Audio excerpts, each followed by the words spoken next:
On this hot, muggy day in May 1865, the government would present its case to a hand-picked military commission. They would be told that these 7 men and 1 woman, along with John Wilkes Booth, Jefferson Davis, and other rebel leaders, conspired to murder the President of the United States. But were the defendants really guilty? To find out, we must look at the events leading up to this trial. They began in the fall of 1864.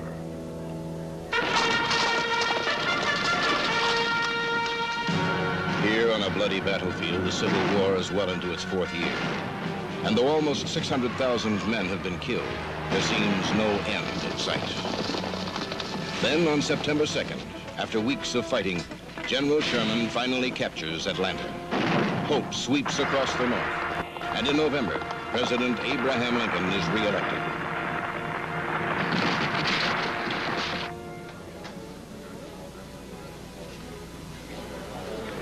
At the White House, a reception is held to honor the president. Senators, congressmen, military officers, and cabinet members arrive to share in the joy of Lincoln's re-election and the jubilation at the now inevitable defeat of the South. Mr. Stanton. Colonel Baker, President. Well, sir, what's the news from the War Department? Any late word from General Sherman? Good news. Sherman's well on his way to Savannah. By all accounts, he's leaving hardly enough behind to feed a crow. That is good news, Mr. Secretary, and I'm grateful for it. If we must starve the South to win the war quickly, then let Sherman get on with it. But I can find no joy in it. Well, a little hate can be a mighty handy thing. How could we win wars without it? You may be right, Mr. Stanton. We may need hate to win the war, but we're going to need a lot of trust to win the peace. Don't you agree, Colonel Baker? If we were all to trust one another, Mr. President, I'm afraid I'd be out of a job. Who would need the National Detective Police? Well, for a man of your talents, I'm sure we could find something better to do than clapping a lot of harmless citizens in jail. Your pardon, Mr. President, scarcely harmless. With rebel spies everywhere plotting in Montreal, trying to burn New York City, planning God knows what crimes. Who can afford the risks, sir? Every course has its own risks, Colonel. Mr. President?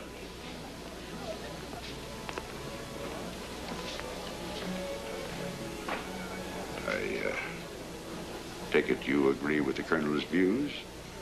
Most certainly. I wouldn't trust half the people in this room, beginning with Colonel Baker himself. You've got as many enemies as friends here tonight. Adversaries, perhaps, not enemies, Lincoln. Trust doesn't require agreement. Good heavens, a democracy is the most disagreeable form of government there is. Best. I don't care what you call them. I wouldn't turn my back on one of them. Ward Layman has reason to be worried. For even on this night of Lincoln's re-election celebration, treachery raises its ugly head.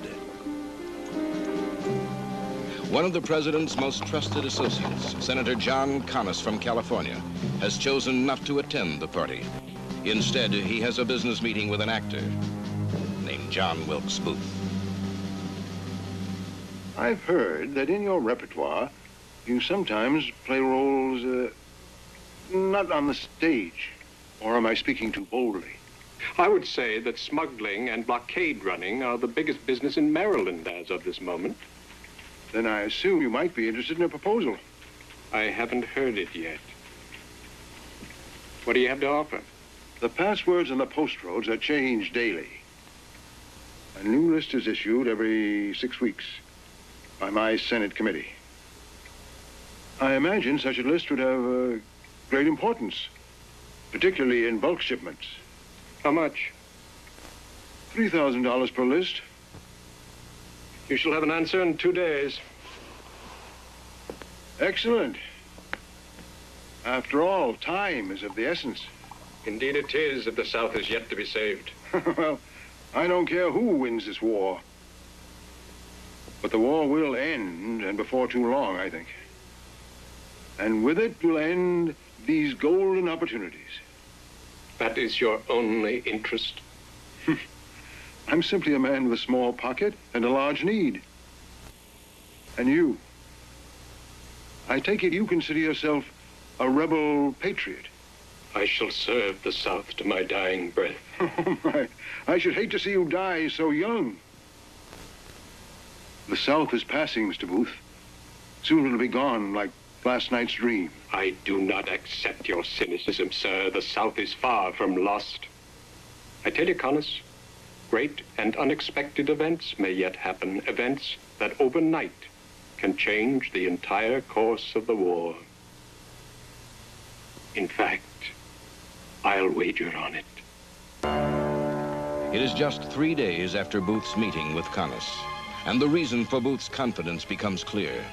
For tonight, with the help of a Southern sympathizer named Lewis Payne, Booth plans to kidnap the president. All right, Lewis. I'll take the rider on the left. Yours is the one on the right. But remember, I'll grab the president.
Lewis, we'll meet again tomorrow.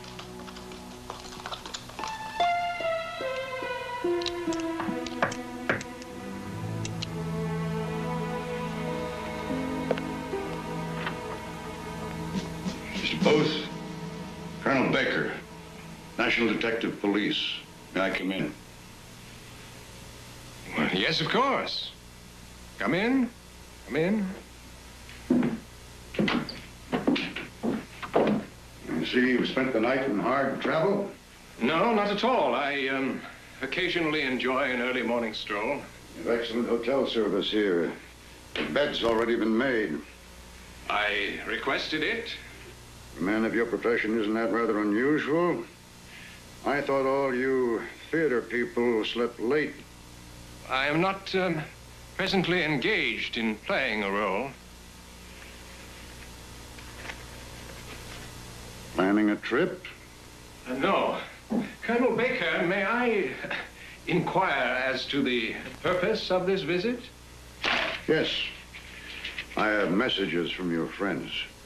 Friends, I don't understand. Perhaps this will make things clear. Letters from Confederate leaders Jefferson Davis, Judea Benjamin. From Richmond? Read them.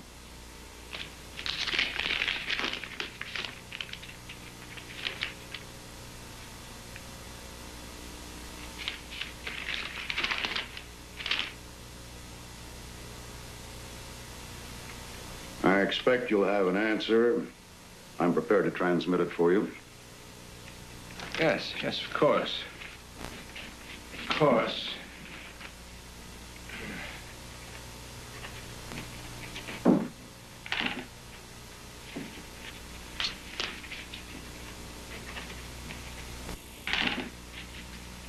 This must reach Richmond in all haste. So it shall. And this is for you. I was instructed to give you money. Mr. Booth, I'm sure you must find the circumstances of my visit most unusual. May I simply say that the times we live in are extraordinary, aren't they? Until we meet again. Unknown to Booth, Colonel Baker's visit was more than the delivery of a few letters his elaborate spy network had intercepted. Based on information given him by Senator Conness, Baker's real mission was to verify suspicions held by Conness and Secretary of War Edwin McMasters Stanton. Bad news from the front? Excellent news. Good. That should help reduce your problems. On the contrary, victory at this moment would be the greatest calamity that could befall a nation. The problem at this moment, Colonel, is not the South. The problem is the President. All right? What's the latest news on your wayward actor, Booth? I don't know. He's still holding on to that scheme. A few of those Maryland planters have been dreaming about seize the president and make the North release all rebel prisoners of war. He's bitten off more than he can chew. One thing to smuggle a few bottles of quinine across the border, but it's quite another to kidnap a president. Insanity. With Booth in there, it certainly is. He's already failed in the several attempts, and he's just going to keep on failing time after time after time. But with someone else. What do you mean? Well, it would solve our problem with the president. With the right man. Yeah, it could be done. With Lincoln removed from office, you'd be free to deal with the South as you saw fit. No presidential interference. As you said, Mr. Secretary, victory would be a calamity. Well, what would you like me to do? Sit down.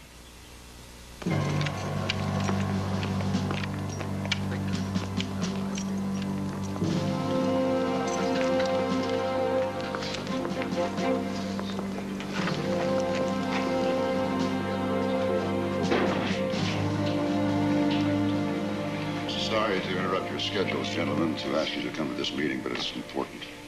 What's the matter? I just left Secretary Stanton, and he's asked me to speak to you. At this point, it appears we're only weeks from the end of the war. But unless something happens to change Lincoln's mind, the defeat of the South could have serious consequences for us. I don't understand. Senator Chandler, to begin with. The President is about to ask Congress to pay the South $400 million as compensation for freeing the slaves. Wouldn't be surprised if next he didn't ask us to pay the South's debts for running a war. But that's just the beginning, Colonel. If we can't stop Lincoln, he's going to be giving the right to vote back to the rebels. You realize what that means? It means there'll be 22 Southern Democratic senators and 39 Democratic congressmen back on Capitol Hill. Now, you take all those votes, add them to the Northern Democrats, and gentlemen, our ability to control the destiny of this country will be over. To have spent untold wealth and lives to win the war and then surrender the victory. It's madness.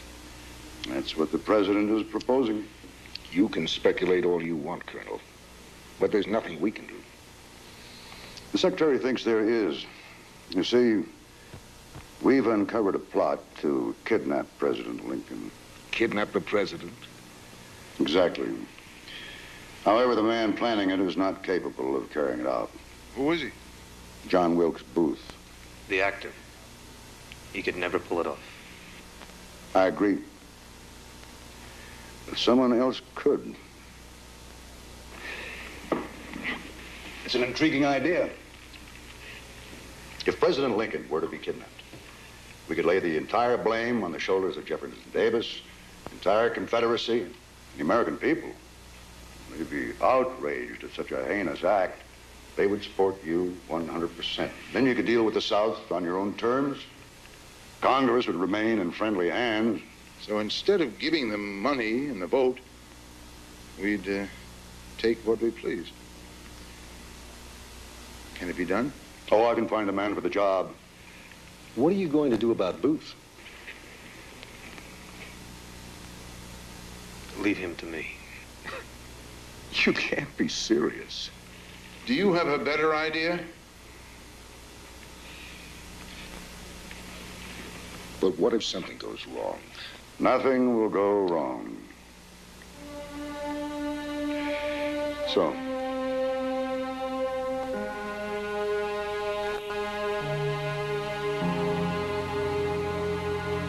Representative Julian. All right. But I don't like it. Secretary Stanton does. Well, in another part of Washington, Booth is preparing a new plan. Knowing that he needs more manpower, Booth enlists the help of John Surratt and quickly hires a group of conspirators. Michael O'Loughlin and Sam Arnold are boyhood friends from Baltimore. George Atzerodt, a German-born carriage maker at Port Tobacco, has a thriving business rowing Southern spies across the lower Potomac.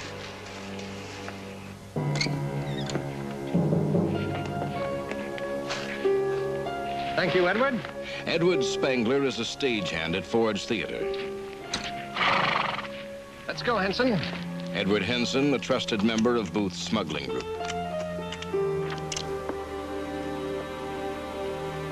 From David Harrold, a pharmacist's clerk, will come some of the items essential to the plot. Booth will spend the next few weeks waiting for an opportunity to kidnap the president.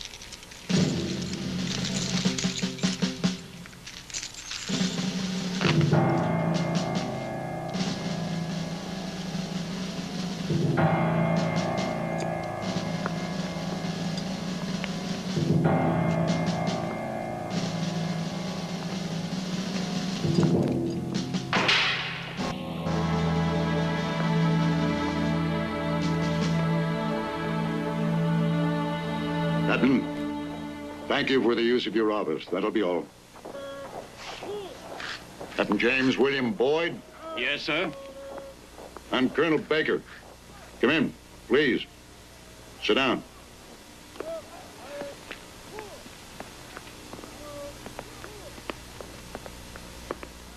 Why are you limping?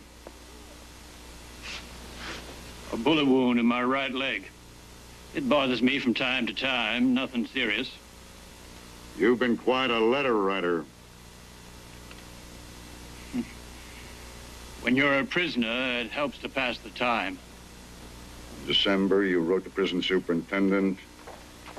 Last month, you sent a letter to the Assistant Secretary of War, Mr. Dana. This morning, you wrote to Secretary Stanton. He's referred the matter to me. Well, I'm grateful for your promptness, sir. Well, the fact is, we'd already done some checking before your letter to the Secretary.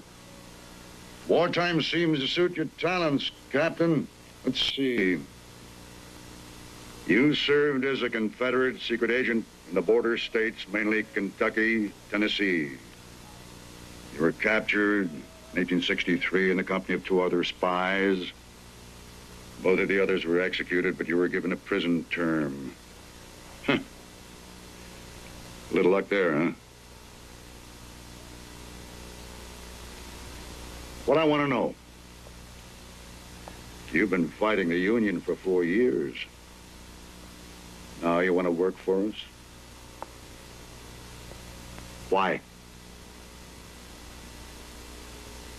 I'll speak plainly, sir.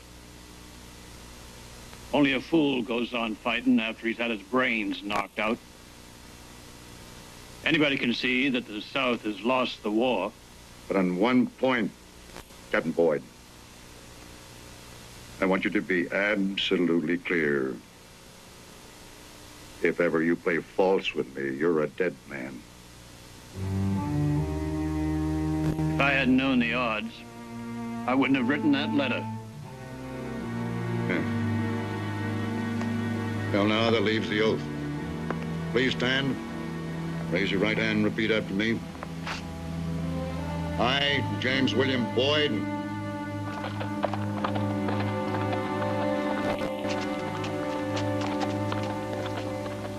Over the years, Thomas, we've done a great deal of business together and have grown to become what I consider friends. I'm proud to consider you among my friends as well. Oh, yes. Yeah. Well, that's what makes this visit somewhat uncomfortable for me, Thomas. I don't understand. You have a deal in the works I know nothing about, involving that actor, John Wilkes Booth. Well, Mr. Booth and I have many business dealings. Involving the president? I don't think I quite follow you. Oddly enough, I don't think you do either. Thomas, you're making a big mistake. But I'm not going to arrest you. I'm going to help you. You see, I don't think that Booth is capable of the task you've given him. I want to suggest a replacement.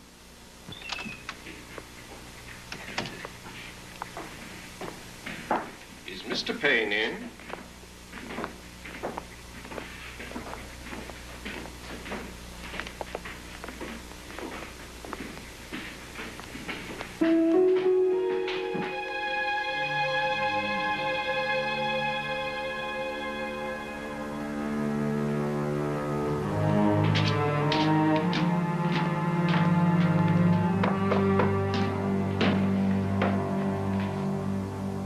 Who are you? My name is Eckert. I work with Colonel Baker.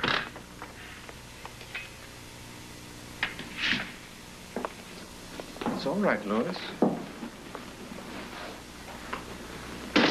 Very well, Mr. Eckert. What is it you want? I was asked to have a quiet talk with both of you. The fact is, you and your partner here have been stirring up quite a lot of dust lately. And not much else. Shooting at people in the dark. Acting like fools at a circus. Fools, sir? I think that was the right word, yes. All your reckless attacks and loose talk are creating a very dangerous situation. Attracting attention without results. Stay out of the matter from now on. I'll not tolerate your insults. It was I who devised the plan to abduct the president, and I intend to carry it through. You'll do nothing of the kind. Now listen carefully. You make one move toward the president or anybody else, you and your friend will be found floating in the Potomac. Angry at Eckert's threats, enraged at being replaced, Booth will ignore the warning and proceed with his plan to kidnap Lincoln.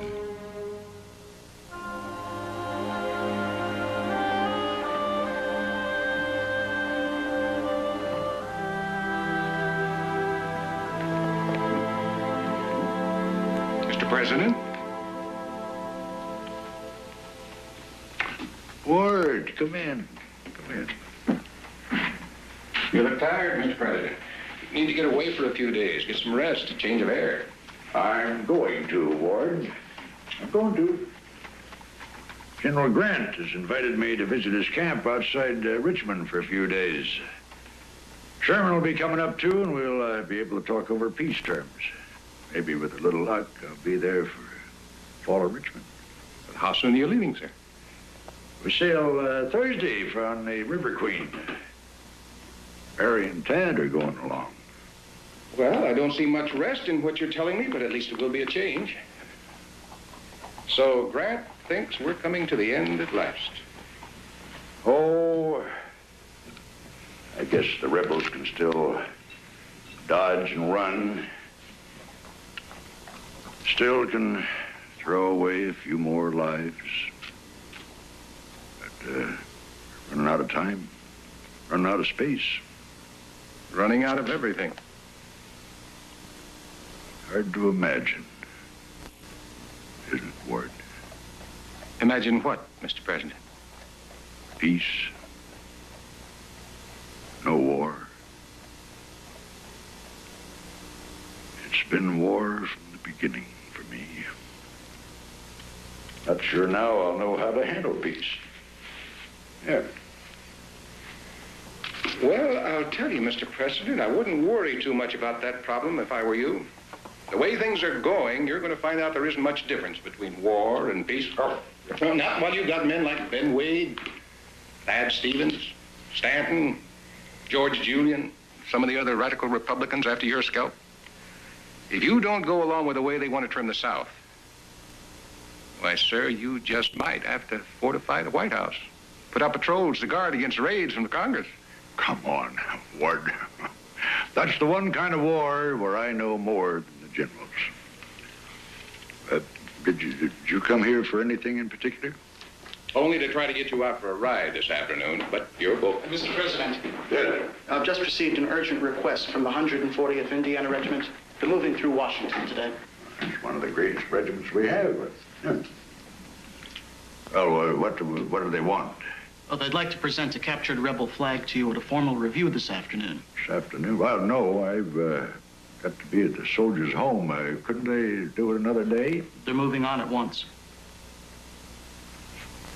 I'll tell you what. Take the matter up with Paul.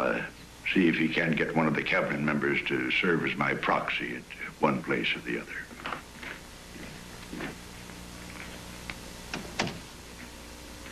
You see, the trick of authority, Ward, you make the decision and let someone else solve the problem.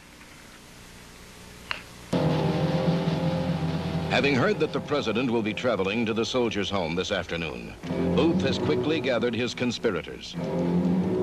They assemble near a deserted stretch of road and prepare for action.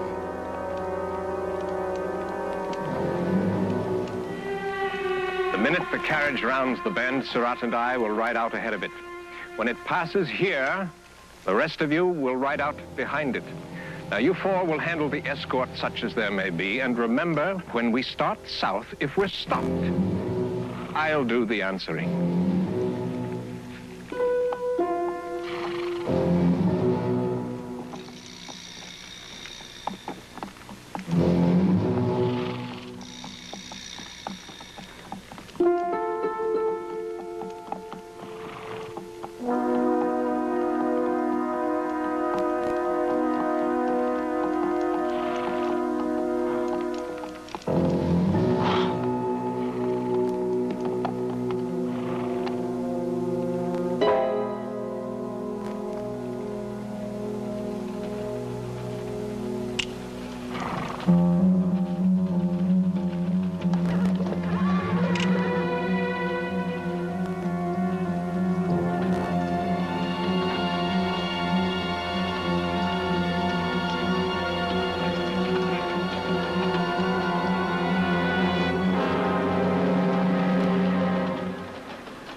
All right, Surratt, let's go. Burn those horses!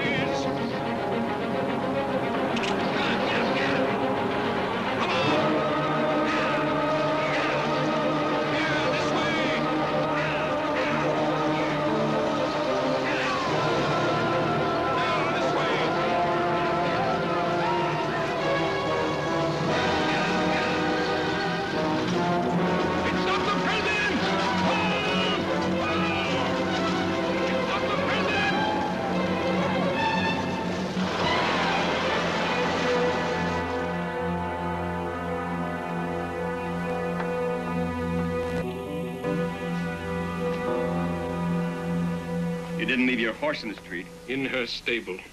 Good. You're alone? Yes, I am alone. Where are the others? Gone, the craven cowards. What do you mean, gone? Backed out, quit.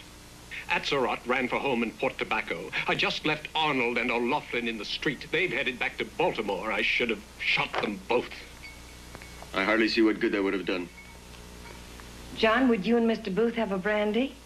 Ah, madam, I would be most grateful for it. Thank you, Mother. And as Booth desperately tried to implement his plan to abduct the president in the North, men died in the South. Sherman's troops burned city after city. Thousands of lives were lost during the final weeks of the war until finally the inevitable happened. On April 9th, Lee surrenders at Appomattox. Now Booth's plans will no longer save the South.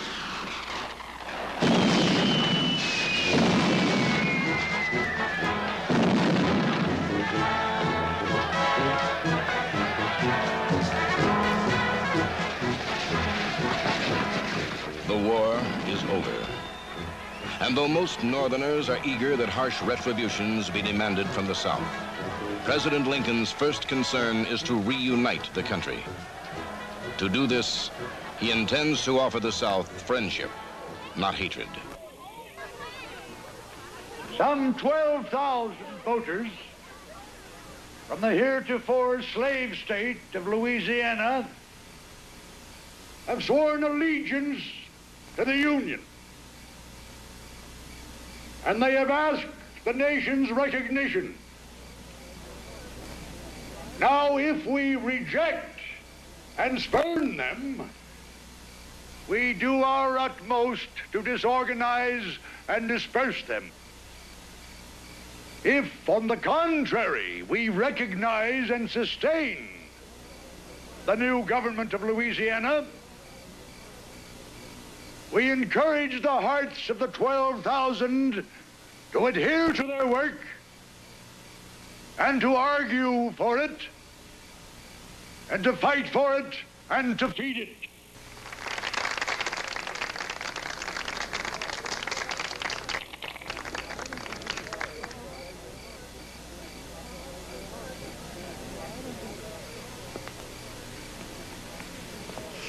Well, Mr. Secretary, I hardly need to ask your views on my speech. I already see the comment on your face. Indeed, Mr. President, I'm astounded.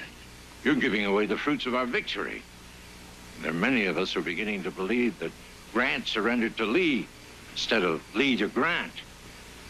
I implore you, Mr. President, to reconsider before it's too late the course you seem to have taken. Now, with your leave, I must say good night. Good night, Mr. Secretary. Senator Connors. Good night, Mr. President.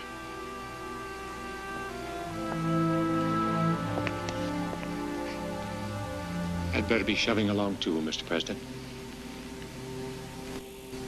Ward, can you stay a minute?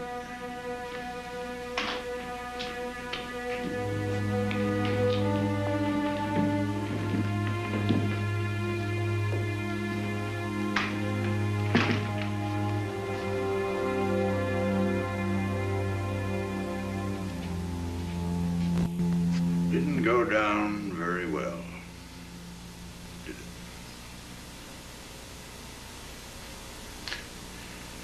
it? I sure thought Stanton was going to have a fit. Oh, Stanton. I know where he stands. Hang him by the thumbs, let the blood flow. He's a great believer in punishment, that Mr. Stanton. No, Ward, I was thinking about the crowd out there. It seemed to me they were might lukewarm. Wouldn't you say? Well, I don't think the folks out there were very interested in hearing about the problems of Reconstruction. They wanted to hear that they had won a war, a victory speech full of promises to hang Jeff Davis, rain down fire and brimstone all over the South. That would have brought out cheers. And hardened the hate for another 100 years. 200 years. Now, all that ended the day before yesterday at Appomattox. We fought a war to hold the country together. Now we've got to do it. We've got to stop thinking of the South as an enemy.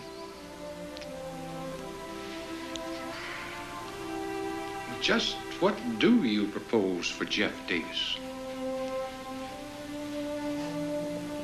Well, that's a problem I'm not eager to face. It's time for me to go, sir. Good night, Mr. President.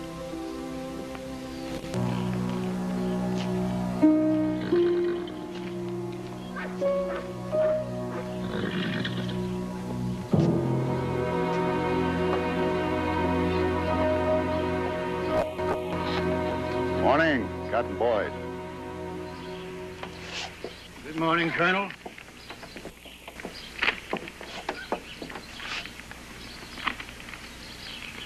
Ford's Theater? The President and Mr. Lincoln are planning to see our American cousin some evening this week. Mr. Lincoln will be going to the theater with his wife, but he'll leave it with you. Once the play is over, you and 2 other men will be waiting outside the theater. When the President comes out, you will force him into a waiting carriage, and you will chloroform him.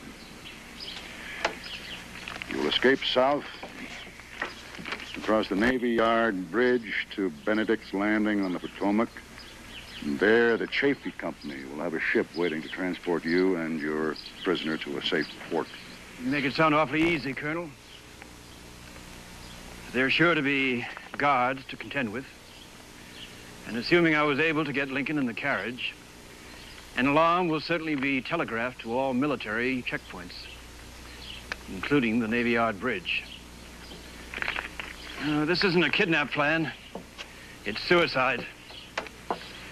You underestimate us, Captain. There will be no guard.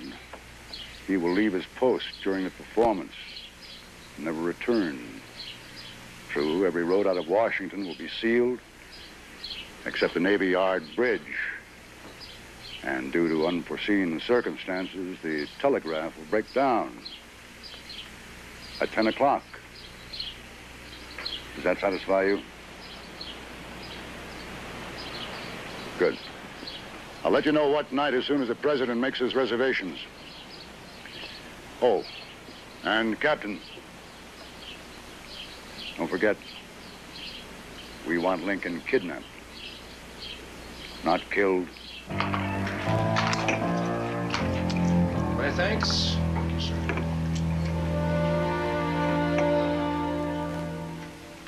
Have another go? No, not now, Eddie. I've got to check for mail at Ford's. See you later. All right, sir, there are your tickets. Thank you very much, and I hope you enjoy the show tonight.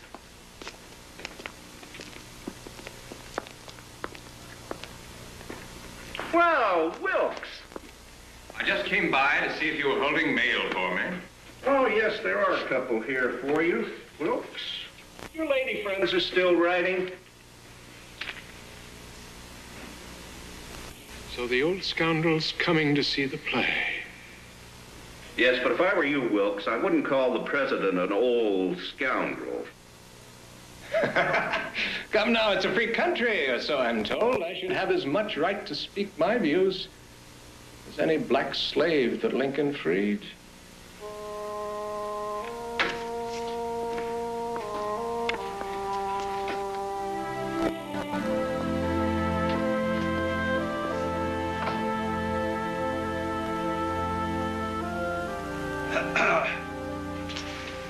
Mr. President. Yes, Colonel, this matter will only take a moment. Oh, that's quite all right. We finished our talk. Excuse me. President? Yes. Well, first of all, I regret that you and Mrs. Stanton were unable to accept Ms. Lincoln's invitation to the theater. Well, I have many duties to keep me here this evening. I'm sure you understand. Oh, of course. However, my advisors inform me that I shouldn't go to the theater unescorted, and I have somewhat of a problem on that score. As yet, my guard, John Parker, hasn't arrived for duty. Matter of fact, he's almost 2 hours late right now. You couldn't by chance spare you Major Eckert? I'm sorry. I'm afraid that's impossible, Mr. President. I've already assigned him numerous duties for this evening. Ah, well. Nothing has gone as it should today. Parker's late. Eckert's unavailable. Mrs. Lincoln is having trouble getting her guests together. You can't come. General and Mrs. Grant canceled. Several others have declined. I tell you the truth, I'd just as soon stay home as go to the theater. But where Mrs. Lincoln is concerned, I'm the one guest who can't refuse. Well.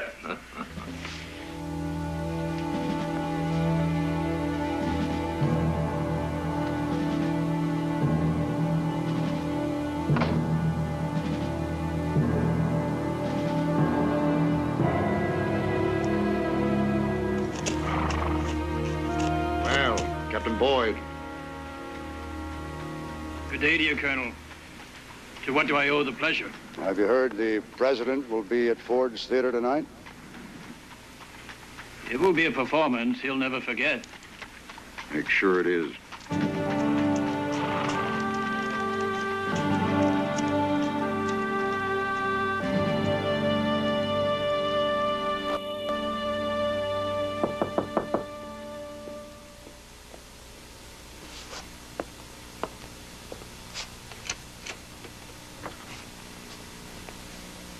Lewis? Where are the others? They haven't come. Then it's hopeless. We can do nothing. Plan's been changed. How? The kidnapping plan can't work. We're too few. Besides, the Secretary of State, Seward, was hurt in an accident. He's at home in bed. Then what can we do? Kill them. Actually, George, it's much safer. Quickly over and done. No captives to worry about. I'll take the president. Lewis is going to handle Seward. And you'll take the vice president, Johnson, at Kirkwood House. Vice president? And afterward? Well, then we'll all separately take the route we've covered 100 times. You have your weapons? Then we must strike together between 10 and the quarter hour. Agreed? Yes.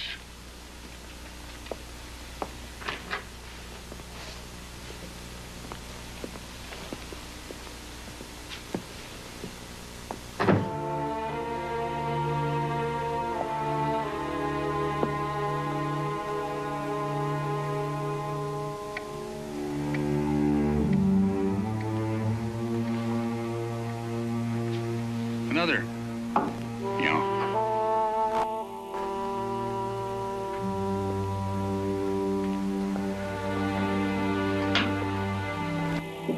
Well, Mr. Booth, will you join me in a drink? Just one, I think, Eddie. I have an appointment very soon. Blandy.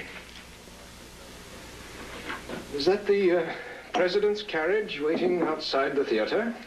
I said all right. He got here in the middle of the first act. He made it, though. Tell me, Eddie, how serious were you this morning? All that talk about wanting some excitement. I never said anything to you, Mr. Booth, that I didn't mean. I've a bit of business to do. Can you meet me at Good Hope Hill about midnight?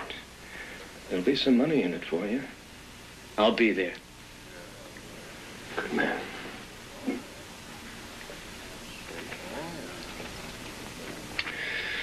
Well, till later then. That Wilkes is good. He's not half the actor his father was. When I leave the stage, I'll be the most famous man in America. As Booth leaves, John Parker, the president's bodyguard, enters. Not only has Parker reported for duty 3 hours late, but he has left his post at the theater and come to the bar. Whiskey. I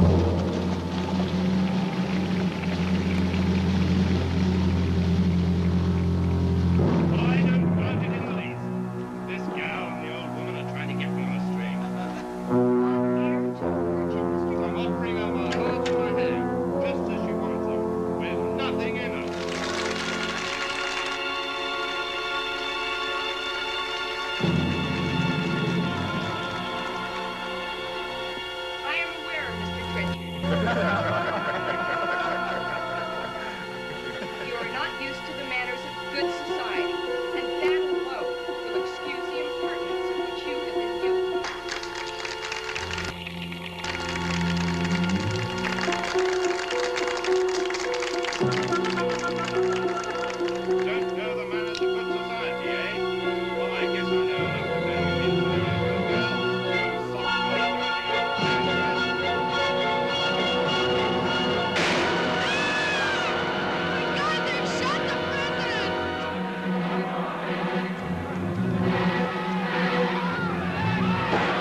How is he?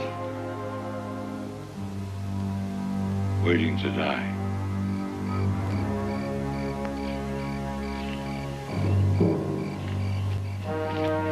Henson! I thought I'd missed you. You've been traveling fast. You saw no other travel on the road? None. Then they've been caught. Who? Eddie, we've killed the president and some of his cursed cabinet, too. So that's what the row at the theater was all about. Well done, Mr. Booth. Well done. Then you're with me, Eddie. Oh, you know I am, Mr. Booth. All the way. When we cross the Potomac, it'll all be free and clear. Friends, all the money we need. We'll be heroes, my lad. Now, if only the horses hold up and my leg. What happened? Oh, when I jumped to the stage, I must have sprained my ankle. At first, it didn't bother me, but now it's beginning to hurt like the very devil. Well, no use talking. Let's go. I've got some weapons to pick up. So far, luck has been with Booth. Unknowingly, he was able to escape the city by using the Navy Yard bridge, which was left open for Captain Boyd. But his accomplices have been less lucky. Both Payne and Atzerodt have failed in their attempts to kill Secretary Seward and Vice President Johnson, and they go into hiding. However, Booth's left ankle is broken, not sprained, and as the pain grows more intense, he is forced to veer off his planned course and seek medical care from Dr. Samuel Mudd, a Southern sympathizer. How much longer will it take, Doctor? So you're in a hurry to get on, Mr. Henson? You promised to be in the city by morning. Well, I'll tell you, you're not going very far tonight. Well, what are you saying? I'm saying that you're both fools to try to go on tonight. Why don't you rest yourself for a while in the parlor?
For God's sake, where have you been? I just rode into Bryantown to try to find a carriage so you could travel. There's none to be had. This town's filled with soldiers. I came in last night.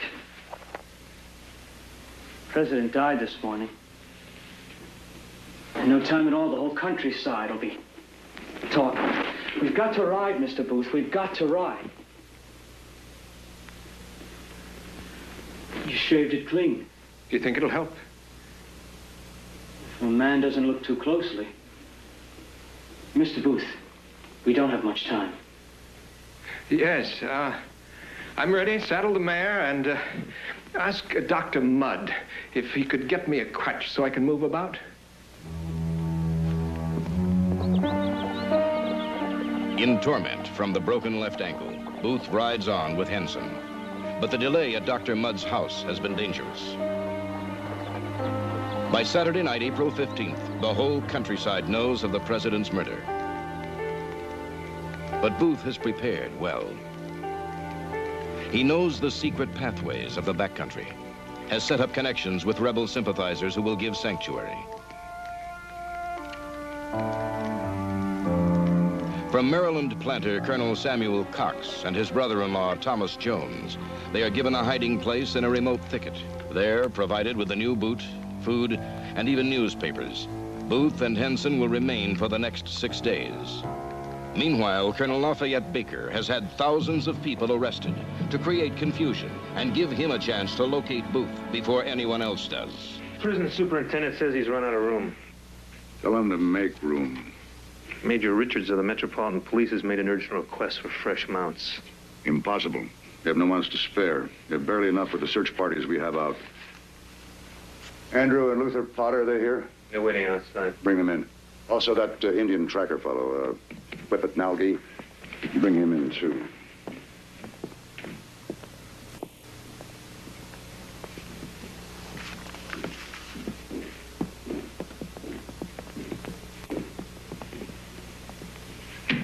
Andrew, Luther, Mr. Nalgi, I have reason to believe that this is the area we should concentrate on.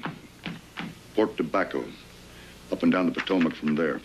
Now, I want you all down there in a hurry. Mr. Nalgi will travel alone. You two boys will stick together, and you'll report directly to me. Now, understand that clearly. Nobody else. I want Booth, dead or alive. Colonel Conger is here. Huh.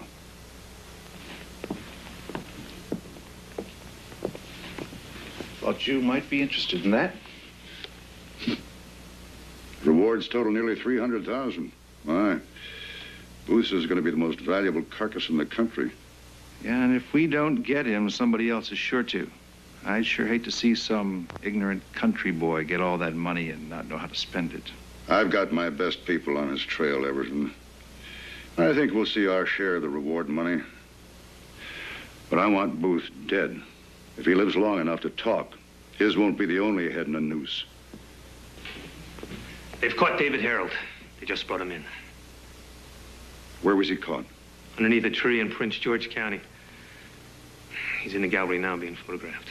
So we finally have a prisoner that counts. Oh, no. Everton. Not just a prisoner, we have a guide. Someone who can take us where we want to go. Have Captain Boyd meet us in the gallery. You missed your chance the other night, but now you got the opportunity to capture Booth. You will.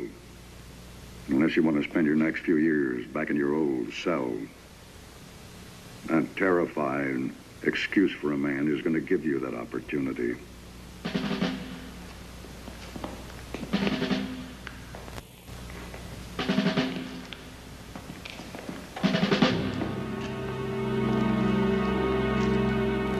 Davy Harold, I'm Colonel Lafayette Baker. I don't have much time. I want you to answer me quick. I want you to answer me straight. How much is your life worth to you? Everything, sir. Everything. Well, right now, your life is forfeit. You don't own it. I do. To me, it doesn't make a penny's worth of difference whether I give it to the hangman or not.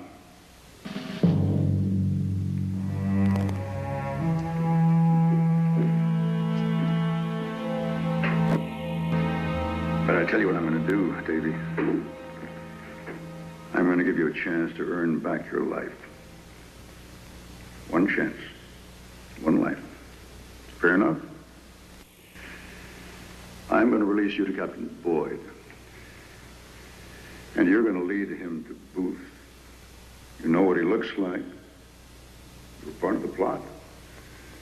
You knew the plans. You know where he is. Davy.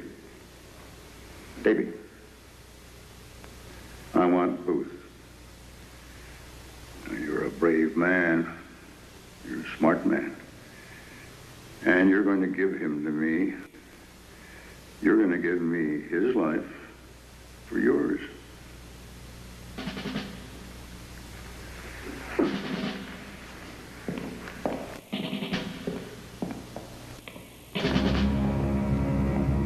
Let's go, son. It is Sunday afternoon, April 16th, 2 days after the president's assassination, and Baker has his first pawn in the search for Booth.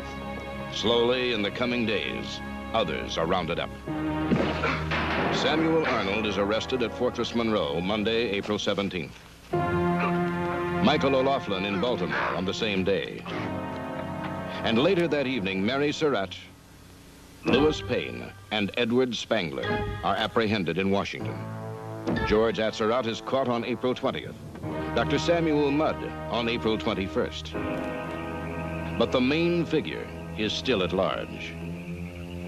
A week later than he had planned, in a boat provided by Thomas Jones, Booth prepares to cross the Potomac to the Virginia shore.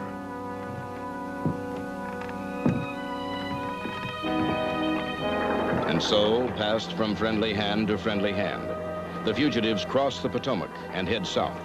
He is warned by Jones to avoid the gunboats which patrol the river.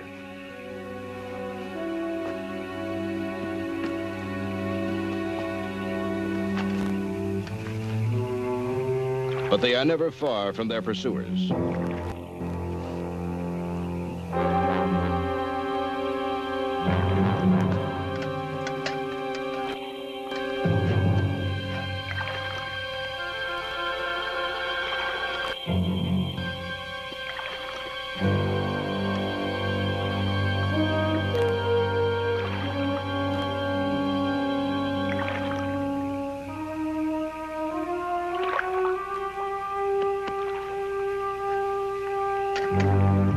Tonight, they will stay in the shanty of William Lucas. But as they go, they will leave behind one crucial belonging, Booth's jacket, caught on a bush near Gambo Creek. Meanwhile, Colonel Baker has sent the Potter brothers, along with Captain Boyd and Davy Harold, to find Booth. Loyal or Secesh? Secesh. We'll wait. You coming, Mr. Harold? Why him? Well, he's acquainted there, too. If we go together, they might be a little more trustful. All right.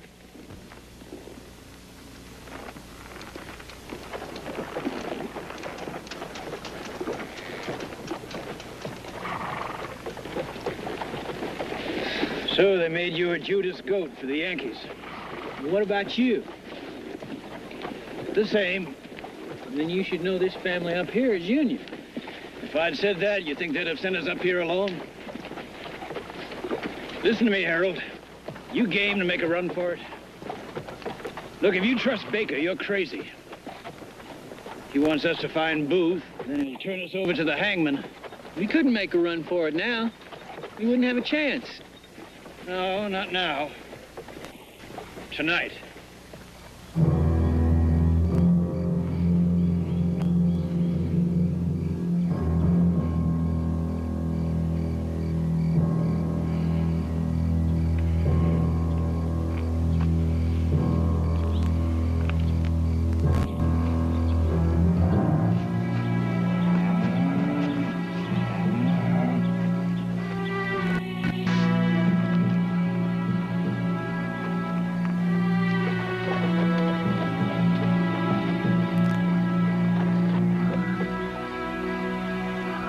It is Sunday, April 23rd, 10 days after the assassination, and Whippet Nalgee, the Indian scout and tracker, makes the crucial discovery of Booth's lost jacket and diary.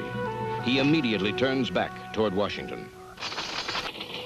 On Monday morning, Booth and Henson are driven to the Port Conway ferry crossing by William Lucas. They plan to cross the Rappahannock River to Port Royal and continue south.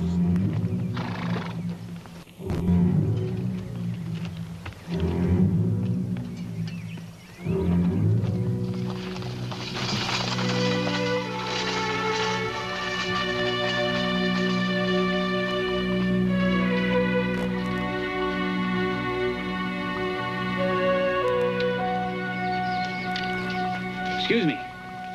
Do you know of a driver and buggy we could hire across the river in Port Royal? I reckon. Where you figuring on going? Up Fredericksburg way. I'm ready to pay somebody $10 to take us. Union money? Union money. As soon as the ferry gets back, I reckon I can take it myself. You know the woods around here pretty good? Like the back of my hand. Why? Well, to tell you the truth, we'd just as soon not travel the main road. We're not too anxious to run into any Union soldiers. Now, why would the Union soldiers give you anything to worry about? You wouldn't be having a guilty conscience, now would you?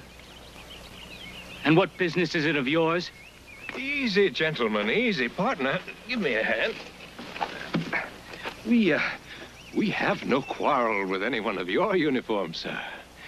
May I ask your unit? Mosby's irregulars, sir. And yours?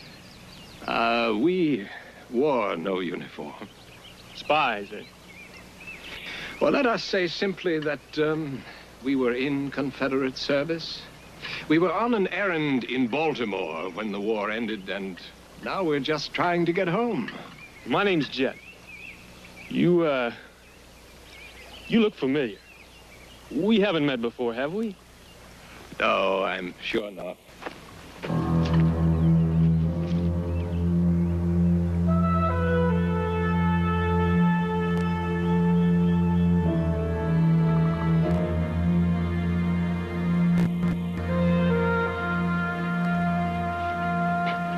I don't know who you are, and I don't want to know.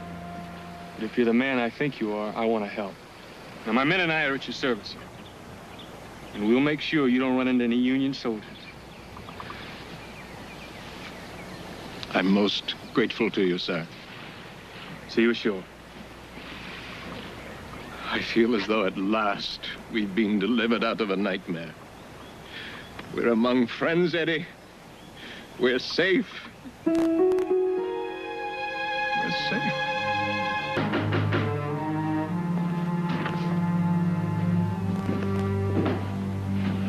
Well, Stanton, what's this all about? Zachariah has Booth's diary. For heaven's sakes, Chandler, let me have it. Connors said he could supply the new passwords every 6 weeks as they changed for as long as I wished, providing each time $3,000 would be forthcoming. Oh, Lord. He said he was not a patriot for either North or South, rather a man with a small pocket and a large need. Thompson gave me $50,000 in banknotes with instructions to take $15,000 to Senator Connors. And to leave in a sealed envelope $20,000 in notes at the home of Senator Wade. Baker comes and brings letters. But no matter who speaks of Baker, I do not like him and will not trust him. I believe that Baker and Eckert and the secretary are in control of our activities, and this frightens me. Oh, Lord. If this ever gets out, I'm ruined. We'll all be ruined. Here. George, don't you want to read it? I never met Booth, and apparently I'm not mentioned. I think I'm better off not reading it. Still, it does concern you. Tom, here. Put this in the safe. You may lock up Booth's diary. But how are you going to silence him when you bring him into open court? Good day, gentlemen.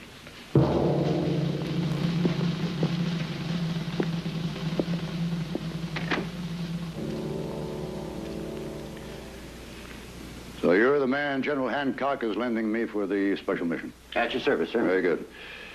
Now, these gentlemen are from my agency. They'll accompany you. This is Lieutenant Colonel Conger. How do you do, Colonel? My cousin, Lieutenant Baker. Lieutenant. Colonel Conger will have courtesy command by virtue of his rank, but you, Lieutenant, will have direct charge. And may I tell you that this mission may be the most important one you'll ever have. Recognize this man? Booth, sir. Yeah, that's he. But I take it you've never seen him before, on stage or off? Never, sir. Very good. Now hold on to that picture and make certain that all of your men are familiar with Booth's features. Your duty and theirs is to find him, catch him, and bring him back. For 2 days, Lieutenant Doherty's troops scoured the countryside.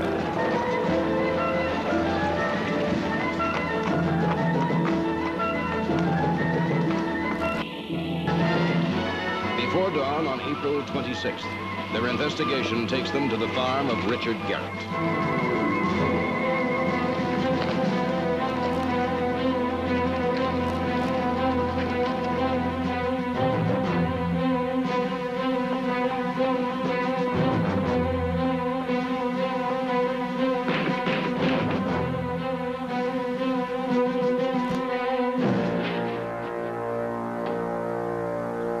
Who is it? What do you want? We're federal troops. Open that door at once and we'll break it down.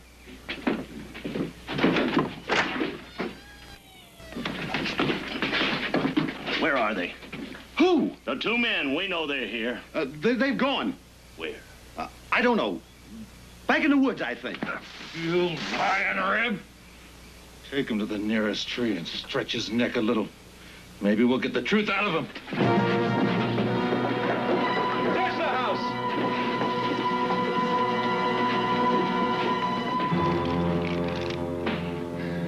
The barn. Look in the barn. Surround the barn.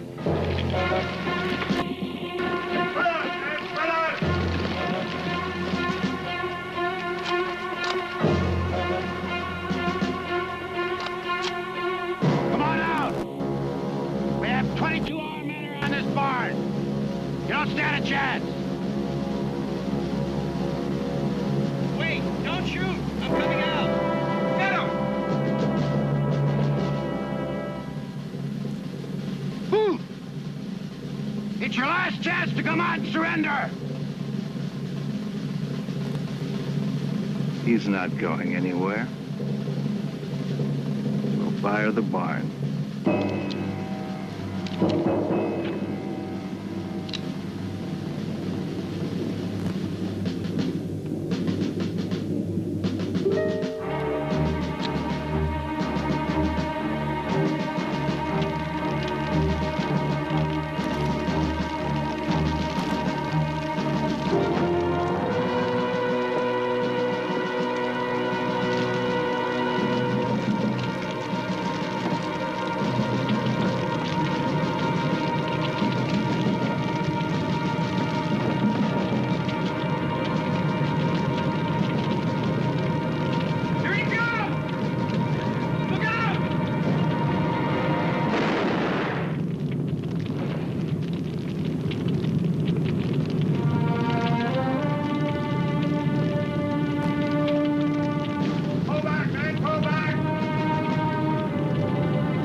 Gotta admit, we were sure surprised.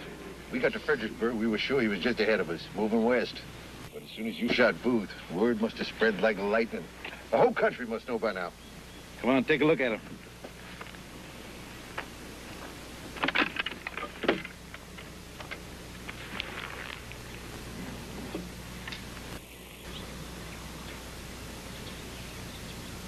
What's the matter?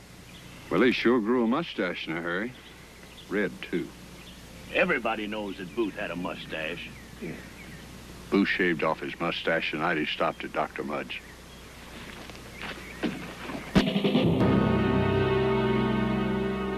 But how could they have shot Boyd? Because he escaped.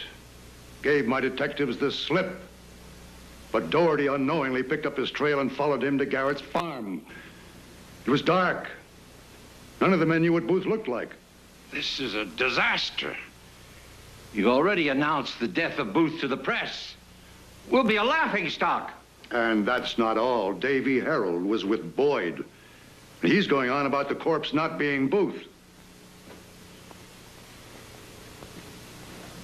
we let the country believe Booth is dead, he'll be forgotten.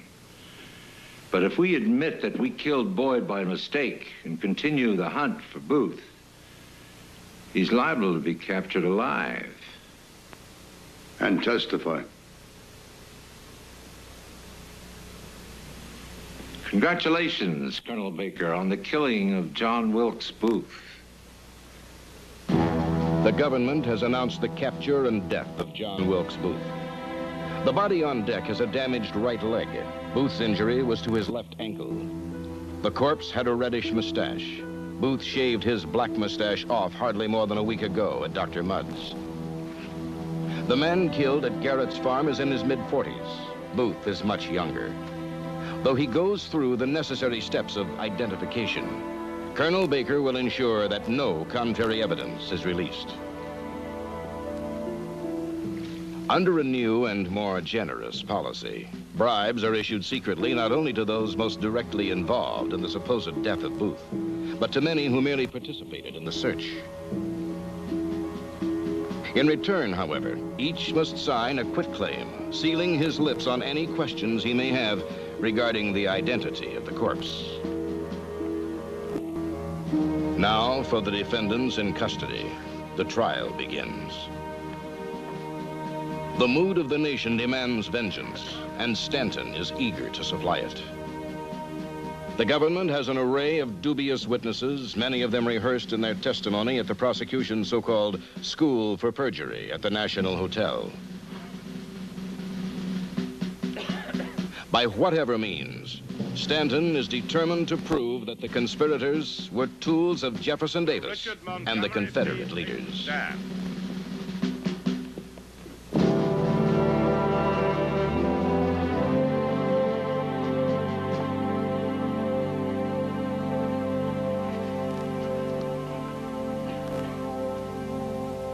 In January of this year, I saw Jacob Thompson, the Confederate envoy in Canada, several times.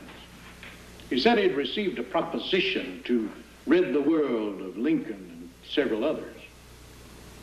He told me that the persons involved were bold, daring men, capable of executing any plan they undertook.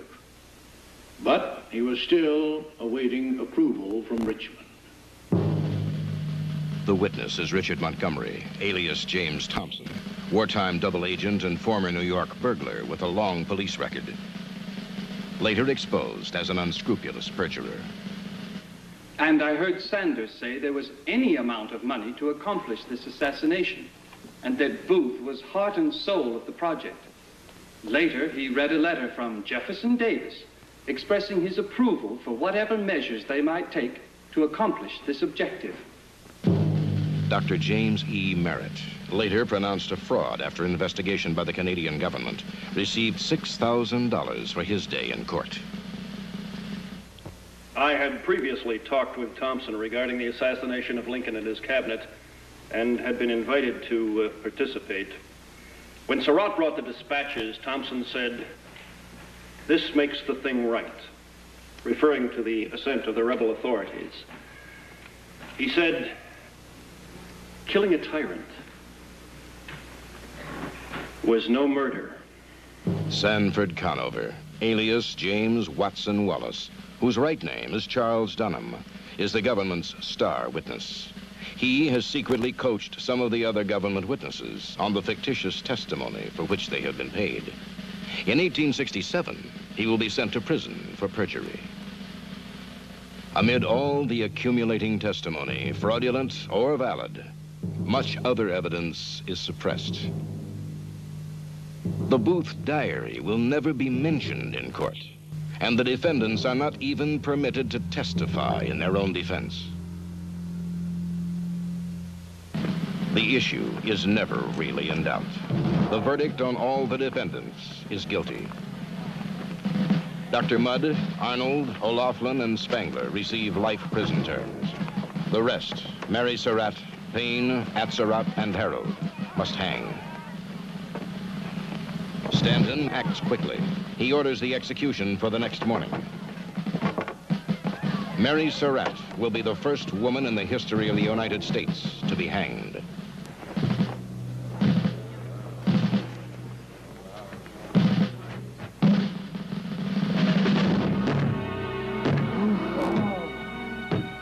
And 4 of the conspirators are forever silenced.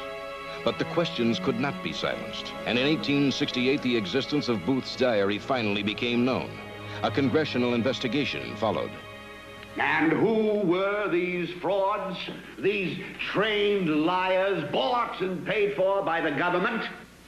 Sanford Conover, Richard Montgomery, Dr. James Merritt, and how many dozen others, criminal perjurers in the employ of government officials, no less criminal than they. Congressman Rogers, you're out of order. And when I ask to see documents and papers, they are locked away, hidden in boxes. And I'm told that I can't see them because it's incompatible with the public interest.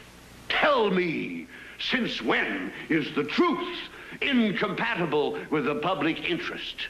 The people have every right to know every bit of evidence so they can find who all were the accomplices of Booth, and to find out who changed Booth's purpose from capture to assassination, and to find out... Gentlemen, I believe the speculation on the death of our beloved president has gone far enough.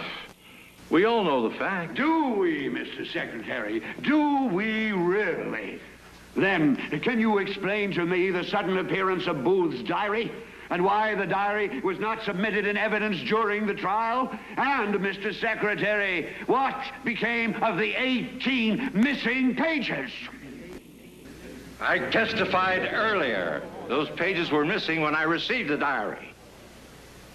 Furthermore, gentlemen, I believe Congressman Rogers is trying to direct attention to himself by referring to issues that are irrelevant and immaterial. And I think you're hiding something. Order. Order. Mr. Chairman, if you ask me, Mr. Rogers is making a mountain out of a molehill. The whole matter is really very simple. John Wilkes Booth shot President Lincoln, and a few Southern rebels helped him. Nobody else. As far as I'm concerned, the case should be closed. And I'm afraid, Mr. Rogers, I agree with Senator Conness. It appears that nothing more can be accomplished in this meeting, gentlemen. The majority are in agreement. This meeting is adjourned. So the cover-up would continue. The truth would be concealed for more than a century after Lincoln's death. And what of the people so involved in the cover-up? For reasons unclear, Stanton and Baker will become enemies. Baker retires, but will be murdered by arsenic poisoning on July 3rd, 1868. Stanton will soon leave the White House. He too will die a year after Baker, but not before being nominated to the highest judicial seat in the country, the Supreme Court. John Wilkes Booth. The actor who has played so many roles will now vanish in a new one. After the trial, the Potter brothers follow Booth's trail to his farm near Harper's Ferry, then to Philadelphia, and finally lose the trail in New York. There are rumors that he reached Canada, England, and finally India. Booth, so eager to play his role in history, is lost in hearsay. These events took place 111 years ago. Despite the plotting and deception of men like Secretary of War Stanton, certain radical Republicans and greedy Northern financiers, President Lincoln's dream of a reunited nation did come to pass. Today, America is the symbol of freedom and equality to the rest of the world. The world with little notes no long remember what we say here, but it can never forget what we did here. That we few highly resolved that the dead shall not have died in vain, that the nation shall have a new birth of freedom, and the government of the people, by the people and for the people, shall not perish from the earth.